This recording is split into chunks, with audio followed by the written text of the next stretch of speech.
саламатсыздарбы? Интеллигент бул ирет музейде.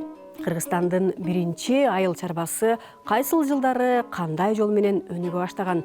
Мына ушул теманын үстүндө изилденип, илим жактаган Сабыркул Арстанов менен маектешебиз. Агай, саламатсызбы? Саламатсызбы. Келиңиз анда биринчи документ менен таанышалы. Жүрүңүз.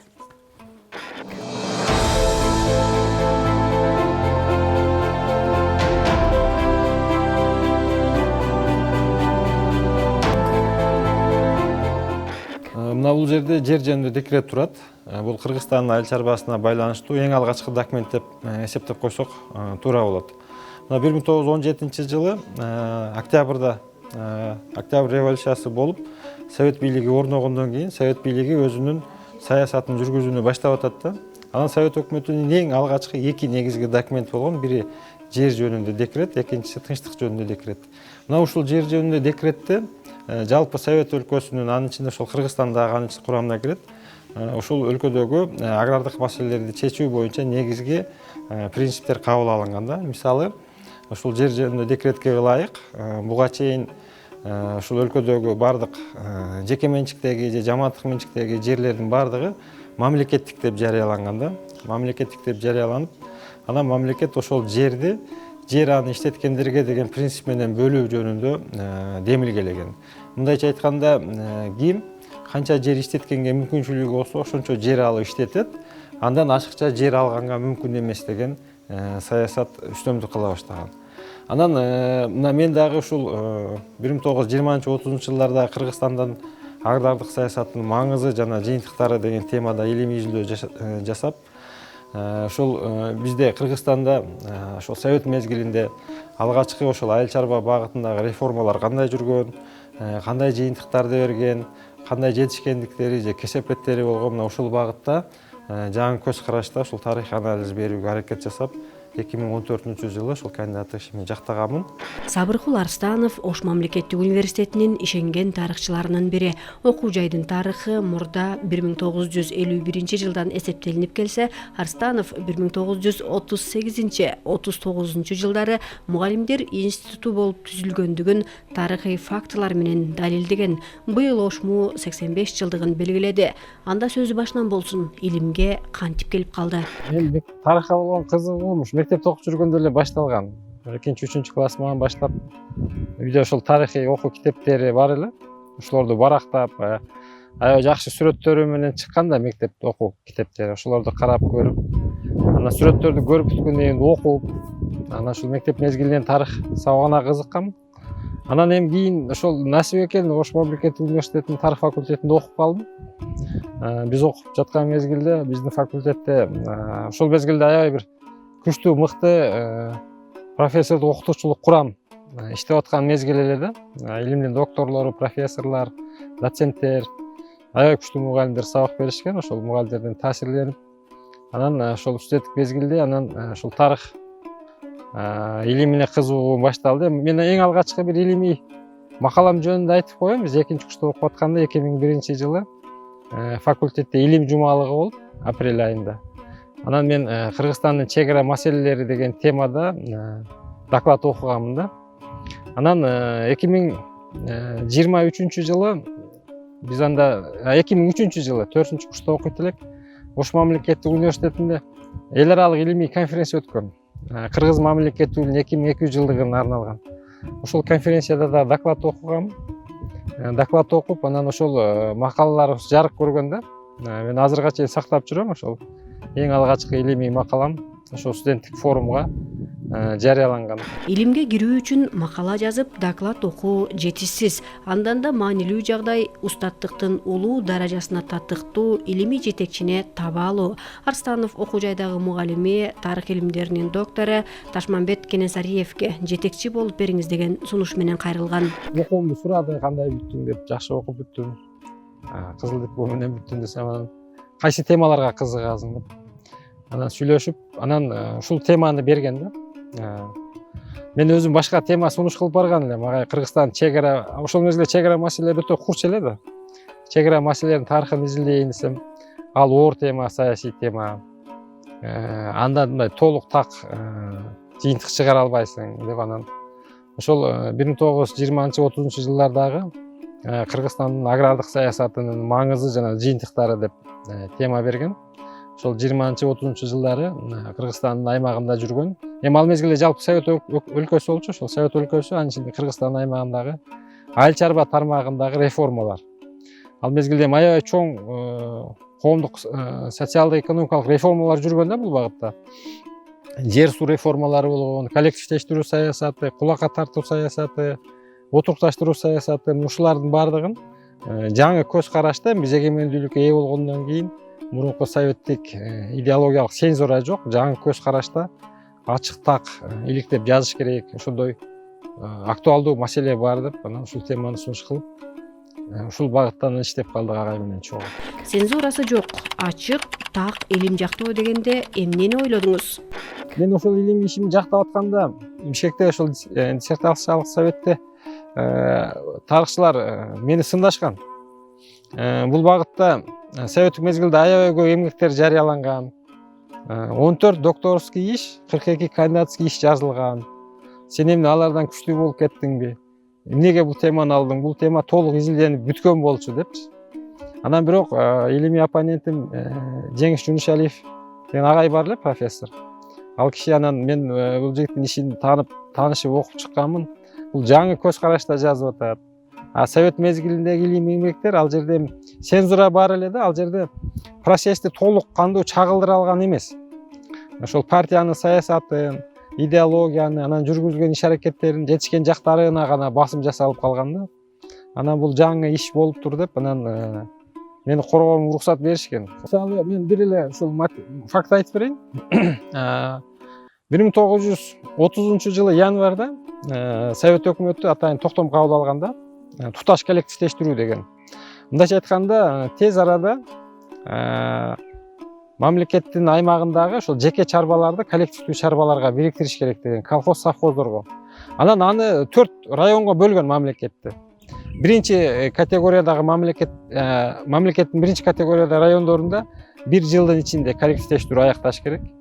Экинчи категориядагыларга 2 жыл, үчүнчү категория 3 жыл, төртүнчү категория 4 жыл аралыгында. Кыргызстан 4-чү категорияга кирген. Бирок ошого карабастан ошол эле 30-жылы февраль айында Кыргызстандын бийликтегилер отчет берип атат да, Кыргызстанда жеке чарбалардын 50% коллективдештирилди депчи. Анан бул коллективдештирүүнүн жүрүшү аябай мындай мыйзамсыз, зордук зомбулук менен коштолуп атат да. Анан ошого байланыштуу мына март айында 30-жылы 1-марттан башталган Жалал Абад, Базар Коргоо, Нокен аймактарында Совет бийлигине каршы жалпы элдик нааразычылык келип чыккан. Жүздөгөн, миңдеген адамдар Совет бийлигине нааразычылыгын билдирип, жергиликтүү бийлик органдарын басып алып, талкалап, ошол Совет бийлигинин өкүлдөрүн камакка алышкан да. Мына ошол окуя мурунку Кыргыз тарыхнамасына Совет мезгилинде чагылдырылган эмес. Аны жаап жашырып эле Совет бийлигине каршы контрреволюциячыл бир козголоңдор болду деп коюшкан. Иш жүзүндө алардын кимдер уюштурду, аларды бурмалап эле коюшкан да, контрреволюционерлер, дин кызматкерлери, байлар, манаптарды. Бирок ал жерде катышкандар негизинен карапайым калк болгон да. Алар ошол баягы жерин, мал мүлкүн мамлекет тартып алып колхоздорго, ошого нааразычылык иретинде чыгып атышат да. Мына ушуну мисал кылып койсок болот. Мурунку Совет мезгилиндеги илимий иштерде муну ачык, ал мезгилде тарыхчылар деле билген. Мен колдонгон архив материалдарын алар деле колдонушту да, бирок алар аны ачык антип жаза алышкан жок да. Илимдин баалуулугу, фактылардын тактыгы, жаап жашырылган эмгек 600 эмес 6000 баракты толтурса деле баалуулугу барбы? Каарманыбыз ал учурда болгону 30 жашта болчу. Жаштык, курчтук беттегенин бербеген өжөрлүгүн архив документтерине арнап, кыргыз тарыхынын мезгил бүктөмүндө калып кеткен бир чындыгын ачып берет.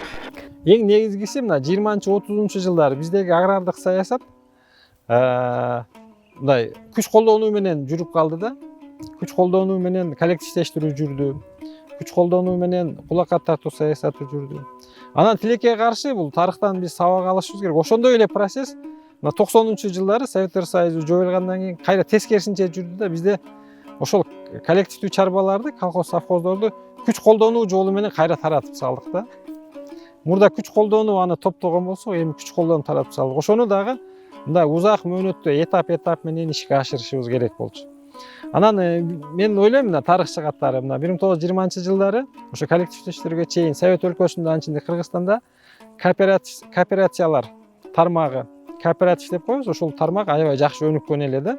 Мисалы бир дыйкан пахта өндүрсө, ал өзүнүн ошол өндүргөн пахтасы аз да, өзүнүн мүмкүнчүлүгүнөн. Анан аны ал алып барып пахта завод издеп, таап, анан айекке сатып келгенче анын мүмкүнчүлүгү дагы жок. Эгер ошол кооператив болуп уюшулса, ошол кооперативтердин башында турган өкүл келишимдер түзүп, пахта заводдору менен, анан мамлекеттик бийликтен дагы тиешелүү кредиттерди бергенге мүмкүнчүлүк болот да. Мисалы бизде 100 дыйкан иштейт, мынанча биздин жерибиз бар, мынанча пахта өндүрө алабыз деп келишим түзүп, кредит алганга келишим түзүп, ошол өндүргөн продукцияны сатканга мүмкүнчүлүктөргө ошол кооперативдер ыңгайлуу болот да. Колхоз совхоздордо ал бөлөк маселе. Анда ал сенин жеке жериң жок, мал мүлктүн баардыгы ортодо болуп калат. Кооперативде баягы өндүрүш өзүңкү, бирок ошол өндүрүштү сатуу, аны өркүндөтүү формаларында чогуу иштеп иш алып барышкан. Кыргыз мал чарба союзу деген кооператив болгон. Ал ошол мал чарба продукцияларын реализация кылганга шарт түзгөн. Кыргыз жибек өндүрүш деген ушундай бир топ тармактарда кооперативдер болгон да. Ал мына жакшы жыйынтык берген. Ооба, Кыргызстанда союз келгенге чейин дагы айыл чарбасы бар болгон. Бирок анын абалы мына ушул моло таштар менен чагылдырылат. Тагыраагы кыргыздар союз келгенге чейин эле дан эгиндерин эккенди колдонгонду билишкен жана мына ушул моло таштар менен бастырып дан эгиндерин алышкан.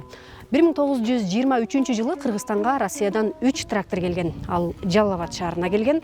Ал эми Ош шаарына 1930-жылы мына ушул темир трактор алынып келинген. Булардын келиши менен Кыргызстандагы айыл чарбасы өзгөчө бир деңгээлге, жаңыланууга көтөрүлгөн.